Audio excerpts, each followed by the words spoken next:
So hello, how are you? I'm a physics teacher Snehal sir and today we are going to see a new topic and that is refraction of light. तो आज हम क्या करेंगे, refraction of light की बात करेंगे। तो देखो रिफ्रैक्शन ऑफ लाइट की डेफिनेशन मैंने यहाँ पे लिखी है, that is change in the path due to change in the medium. अब देखो यहाँ पे मैंने रिफ्रैक्शन ऑफ लाइट की सिंपलेस्ट डेफिनेशन लिखने की कोशिश की है, that is change in the path due to change in the medium. इसका मतलब क्या होता है, तो लाइट रे का पाथ चेंज करना due to change in the medium. मतलब क्या, तो देखो ये लाइट रे है और वो क्या कर रही है, तो एक मीडियम से दूसरे मीडियम में ट्रैवल कर रही है। तो जब वो क्या करेगी, एक मीडियम से दूसरे मीडियम में ट्रैवल करेगी, तब क्या होगा, तो वो अपना पाथ चेंज कर देगी। देखो ये लाइट रे है और ये क्या कर रही है, सरफेस ऑफ सेपरेशन को हिट कर रही है, तो वो क्या कर रही है, अपना पाथ चेंज कर रही है। देखा जाए तो वो इसे स्ट्रेट लाइन मोशन करनी चाहिए थी, पर वो क्या करती है, तो अपना पाथ चेंज करती है। इसी को हम क्या बोलते हैं, तो रिफ्रैक्शन बोलते हैं। मतलब क्या, तो लाइट रे का पाथ चेंज करना due to change in the medium. अगर मीडियम चेंज हुआ तो लाइट रे क्या करेगी, अपना पाथ चेंज करेगी। इसी को हम क्या बोलेंगे, तो रिफ्रैक्शन ऑफ लाइट बोलेंगे। देखो यहाँ पे मैंने क्या किया है, तो एक medium 1 that is rare medium लिखा है and medium 2 that is denser medium लिखा है। तो मतलब क्या, तो रेयर मीडियम क्या होता है, तो रेयर मीडियम मतलब जहाँ पे जो पार्टिकल होते हैं उसका कॉन्सेंट्रेशन कम होता है, उसी को हम क्या बोलते हैं, तो रेयर मीडियम बोलते हैं। या फिर हम उसको ऐसा भी बोल सकते हैं कि जहाँ पे पार्टिकल की डेंसिटी क्या होती है, कम होती है, उसी को हम क्या बोलते हैं, तो रेयर मीडियम बोलते हैं। अब देखा जाए तो एयर क्या है, रेयर मीडियम है, क्योंकि वहाँ पे पार्टिकल का कॉन्सेंट्रेशन कम होता है as compare to glass medium. क्योंकि ग्लास मीडियम क्या होता है, तो एक डेंसर मीडियम कंसिडर किया जाता है। क्यों, क्योंकि वहाँ पे जो पार्टिकल का कॉन्सेंट्रेशन होता है वो ज़्यादा होता है। जो यहाँ पे मैंने डेंसर मीडियम लिखा है, दैट इज ये कौन सा मीडियम होता है, तो डेंसर मीडियम मतलब ग्लास मीडियम, जहाँ पे पार्टिकल का कॉन्सेंट्रेशन ज्यादा होता है उसको हम क्या बोलते हैं, तो डेंसर मीडियम बोलते हैं। अब देखो हो क्या रहा है, तो ये जो लाइट रे है वो क्या कर रही है, ट्रैवल कर रही है रेयर मीडियम से डेंसर मीडियम में। तब हो क्या रहा है, तो जब ये सरफेस ऑफ सेपरेशन को हिट कर रही है, सरफेस ऑफ सेपरेशन मतलब क्या, तो जहाँ पे दो मीडियम सेपरेट होते हैं, तो ये एयर मीडियम है और ये ग्लास मीडियम है। तो हो क्या रहा है, तो जब भी क्या करती है, तो ये सरफेस ऑफ सेपरेशन को हिट करती है, तो वो इसे स्ट्रेट लाइन मोशन नहीं करती, वो क्या करती है, अपना पाथ चेंज करती है। देखो उसने क्या किया है, तो अपना पाथ चेंज किया है, वो स्ट्रेट लाइन मोशन नहीं करती, वो क्या करती है, अपना पाथ चेंज करती है। इसी को हम क्या बोलते हैं, तो रिफ्रैक्शन बोलते हैं। अब देखो लास्ट टाइम हमने बात की थी रिफ्लेक्शन ऑफ लाइट की, तो रिफ्रैक्शन ऑफ लाइट में क्या हुआ था, तो लाइट रे ने पाथ चेंज किया था, लेकिन कैसे किया था, तो उसी मीडियम में उसने क्या किया था, बाउंस बैक किया था। तो रिफ्रैक्शन और रिफ्रैक्शन में यही एक डिफरेंस होता है, दैट इज रिफ्लेक्शन में क्या होता है, तो बस एक ही मीडियम होता है, और रिफ्रैक्शन में क्या होते हैं, तो दो मीडियम्स होते हैं, रेयर मीडियम और डेंसर मीडियम। और ये डिपेंड करता है कि रेयर मीडियम कौन सा है और डेंसर मीडियम कौन सा है। जैसे कि एयर की हम बात करते हैं, तो एयर में भी क्या होते हैं, तो दो मीडियम्स होते हैं। अब उसके बारे में हम क्या करेंगे, आगे बात करने वाले जब हम चैप्टर 2 स्टार्ट करेंगे। लेकिन अभी के लिए याद रखो कि जो रिफ्रैक्शन ऑफ लाइट है वो क्या होता है, तो लाइट का पाथ चेंज करना due to change in the medium. और एक बात याद रखो हमेशा, जब भी लाइट रे क्या करती है, अपना पाथ चेंज करती है। देखो यहाँ पे भी क्या हुआ, उसने पाथ चेंज किया तो यहाँ पे रिफ्रैक्शन बना। बस ये डिपेंड किस पे करता है, तो पाथ किस तरह चेंज कर रही है। मतलब अगर लाइट रे मीडियम चेंज होने की वजह से अपना पाथ चेंज कर रही है तो उसको हम रिफ्रैक्शन बोलेंगे, या फिर एक ही मीडियम में बाउंस बैक करेगी तो उसको रिफ्लेक्शन बोलेंगे। आगे भी हम देखने वाले कि लाइट रे क्या करेगी, अपना पाथ चेंज करेगी due to particle present in the atmosphere, तब स्कैटरिंग ऑफ लाइट होता है। तो हमेशा याद रखो, जब भी लाइट रे क्या करेगी, अपना पाथ चेंज करेगी ना, तो एक नया कंसेप्ट तैयार होगा, और वो डिपेंड करता है कि उसने पाथ किस तरह चेंज किया है। तो ठीक है, अब हम क्या करते हैं, तो रिफ्रैक्शन के कुछ रूल्स देखते हैं। अभी मैंने क्या बताया आपको कि रेयर मीडियम कौन सा होता है, तो जहां पे पार्टिकल का कॉन्सेंट्रेशन कम होता है, और डेंसर मीडियम कौन सा होता है, तो जहां पे पार्टिकल का कॉन्सेंट्रेशन ज्यादा होता है। तो फर्स्ट रूल क्या होता है लाइट का, that is refraction of light का, तो when a ray of light passes from rarer medium to denser medium then it will bend towards the normal। मतलब क्या, तो जब भी लाइट रे रेयर मीडियम से डेंसर मीडियम में जा रही है, मतलब क्या, तो लाइट रे एक मीडियम से दूसरे मीडियम में जा रही है, तो श्योरली क्या होगा, रिफ्रैक्शन होगा।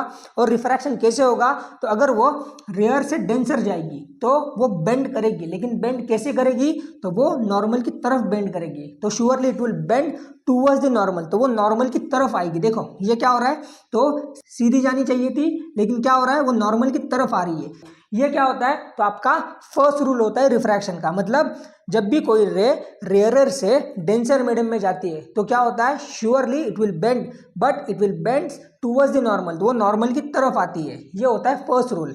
अब हम क्या करते हैं, सेकंड रूल की बात करते हैं। तो देखो, तो सेकंड रूल ऑफ रिफ्रैक्शन आपको क्या बताता है, तो देखो when a ray of light passes from denser medium to rarer medium then it will bend away from the normal. मतलब क्या होगा, तो जब भी कोई रे डेंसर मीडियम से रेयर मीडियम में ट्रैवल करते हैं, देखो denser to rare, then what will happen, the light ray will bend away from the normal. मतलब क्या, तो लाइट रे नॉर्मल से दूर जाएगी। अब नॉर्मल क्या होता है, तो normal is the perpendicular line to the surface. ये मैंने लास्ट लेक्चर में जब मैं रिफ्लेक्शन ऑफ लाइट की बात कर रहा था तब मैंने अच्छे से एक्सप्लेन किया है कि नॉर्मल क्या होता है या फिर एंगल ऑफ इंसिडेंस क्या होता है। तो लाइट रे जब भी डेंसर से रेयर मीडियम में ट्रैवल करती है तो क्या होगा, लाइट रे नॉर्मल से दूर जाएगी। तो ये होता है सेकंड रूल ऑफ रिफ्रैक्शन। अब देखो आपको ये बात क्लियरली पता चल रही है कि जब भी लाइट रे क्या कर रही है, रेयर मीडियम से डेंसर मीडियम में ट्रैवल कर रही है तो लाइट रे नॉर्मल की तरफ आ रही है। तो हो क्या रहा है, देखो तो यहाँ पे जो एंगल ऑफ रिफ्रैक्शन है वो क्या हो रहा है, डिक्रीज हो रहा है ना। एंगल ऑफ इंसिडेंस से एंगल ऑफ रिफ्रैक्शन क्या हो रहा है, कम हो रहा है। पर वही अगर हम सेकंड रूल की बात करते हैं, मतलब जब लाइट रे डेंसर से रेयर ट्रैवल कर रही है तब हो क्या रहा है, तो एंगल ऑफ रिफ्रैक्शन जो है वो क्या हो रहा है, तो इंक्रीज हो रहा है। मतलब आपका जो एंगल ऑफ रिफ्रैक्शन है वो ज्यादा है एंगल ऑफ इंसिडेंस से। और एंगल ऑफ रिफ्रैक्शन क्या होता है, तो जैसे मैंने एंगल ऑफ इंसिडेंस की बात की थी, तो एंगल ऑफ इंसिडेंस क्या होता है, तो it is the angle made by incident ray normal to the surface. वैसे क्या होता है, तो एंगल ऑफ रिफ्रैक्शन होता है जैसे कि angle made by refracted ray normal to the surface. तो ये क्या होता है, एंगल ऑफ रिफ्रैक्शन होता है। ये दो रूल्स होते हैं रिफ्रैक्शन के, हालांकि और एक होता है लेकिन उसकी ज़्यादा हम बात नहीं करते। जब भी उसकी ज़रूरत पड़ेगी हम क्या करेंगे, उसके बारे में बात करेंगे। और देखो ये तो दो रूल्स होते हैं रिफ्रैक्शन के। अब हम क्या करते हैं, तो रिफ्रैक्शन का लॉ देख लेते हैं। जैसे कि रिफ्लेक्शन का एक रूल होता है, that is angle of incidence. ये किसके बराबर होता है, तो एंगल ऑफ रिफ्लेक्शन के बराबर होता है। वैसे ही तो रिफ्रैक्शन का भी एक रूल होता है, दैट इज मैं यहाँ पे लिखता हूँ, तो sine i upon sine r is equal to constant. और ये कांस्टेंट क्या होता है, तो ये कांस्टेंट होता है रिफ्रैक्टिव इंडेक्स। ये रिफ्रैक्टिव इंडेक्स क्या होता है, तो ये ऑप्टिकल डेंसिटी की बात करता है। ये रिफ्रैक्टिव इंडेक्स वगैरह हम क्या करेंगे, तो नेक्स्ट वीडियो लेक्चर में बात करेंगे। अब हम क्या करने वाले फोकस, तो बस रिफ्रैक्शन ऑफ लाइट की। और जो ये दो रूल्स हमने देखे हैं, that is rare to denser वाला एंड डेंसर टू रेयर वाला, इसको हम किस तरह अप्लाई करते हैं उसके ऊपर हम क्या करने वाले आज, तो फोकस करने वाले। तो ठीक है, ये तो था रिफ्रैक्शन ऑफ लाइट के बारे में और उसके ये दो रूल्स के बारे में। अब हम क्या करते हैं, तो इनको अप्लाई करके देखते हैं। जैसे कि हम क्या करेंगे, पहले ग्लास स्लैब से लाइट रे कैसे पास होती है वो हम देखेंगे। तो ठीक है, तो देखो अब हम क्या करते हैं, तो लाइट थ्रू ग्लास स्लैब और लाइट थ्रू प्रिज्म की बात कर लेते हैं। तो देखो यहाँ पे हमने क्या किया है, तो एक लाइट इंसिडेंस कराई है ग्लास स्लैब के ऊपर।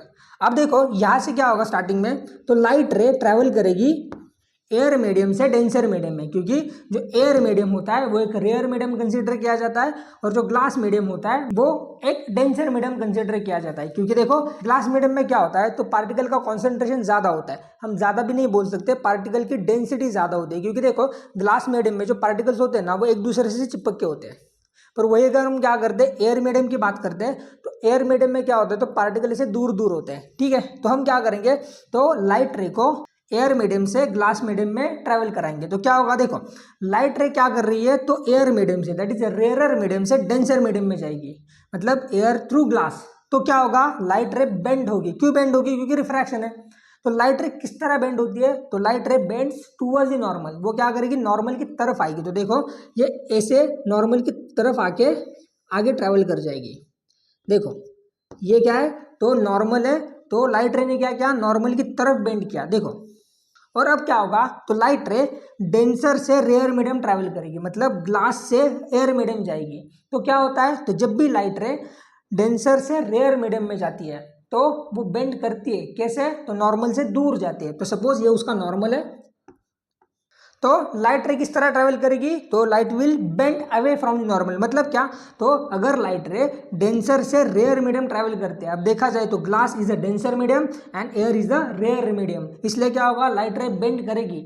लेकिन बेंड वो किस तरह करेगी, तो वो नॉर्मल से दूर जाएगी ऐसे। तो देखो तो लाइट रे इसे नॉर्मल से दूर जाएगी। देखो ये क्या है, उसका एंगल ऑफ इमरजेंस, मतलब जिस एंगल पे क्या करते हैं लाइट रे ग्लास स्लैब से बाहर आती है उसको हम क्या बोलेंगे, तो एंगल ऑफ इमरजेंस बोलेंगे। अब देखो यहाँ पे लाइट रे ने क्या किया, तो बेंड किया, लेकिन कैसे, तो वो नॉर्मल से दूर गई। तो ये होता है लाइट थ्रू ग्लास स्लैब। देखो फिर से, तो लाइट रे क्या कर रही है यहाँ पे, तो एयर मीडियम से ग्लास मीडियम में जा रही है, तो हो क्या रहा है, लाइट रे नॉर्मल की तरफ बेंड कर रही है और लाइट कभी रुकती नहीं है, वो आगे भी ट्रेवल करेगी। तो क्या होगा, लाइट रे फिर ग्लास मीडियम से एयर मीडियम में जाएगी, तो वो क्या करेगी, नॉर्मल से दूर बेंड करेगी। तो ये होता है light through glass slab.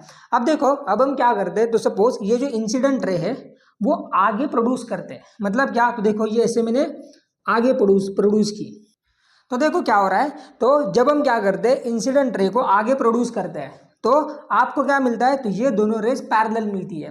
That is ये क्या होता है, तो ये जो डिस्टेंस होता है, that is distance between the emergent ray and incident ray produced forward, इन दोनों के बीच का जो डिस्टेंस होता है, इसी को हम क्या बोलते हैं, तो लेटरल डिस्प्लेसमेंट बोलते हैं। देखो हुआ क्या है, तो जब आपने इंसिडेंट रे को फॉरवर्ड प्रोड्यूस किया तो क्या हुआ, तो आपको एक पैरेलल लाइन मिली एमर्जेंट रे को, तो ये जो लेटरल शिफ्ट हुआ है, देखा जाए तो ग्लास क्या कर रहा है, तो लाइट रे को बस शिफ्ट कर रहा है, तो ये जो डिस्टेंस होता है इसी को हम क्या बोलते हैं, तो लेटरल डिस्प्लेसमेंट बोलते हैं। अब देखो हम क्या करते हैं, तो प्रिज्म की बात करते हैं। तो देखो यहाँ पे हमने क्या किया है, तो एक प्रिज्म कंसीडर किया है और यहाँ पे एयर मीडियम से हमने क्या किया है, प्रिज्म के ऊपर एक लाइट रे इंसिडेंट कराई है। अब देखो ये होगा आपके लिए air medium, that is rare medium, prism का होगा आपके लिए ग्लास मीडियम, और फिर से एक बार क्या होगा, एयर मीडियम होगा। तो क्या होगा, देखो जब लाइट रे एयर मीडियम से ग्लास मीडियम ट्रैवल करेगी, इसका मतलब क्या, लाइट रे रेयर मीडियम से डेंसर मीडियम जाएगी, तो क्या होगा, तो लाइट रे बेंड करेगी नॉर्मल की तरफ।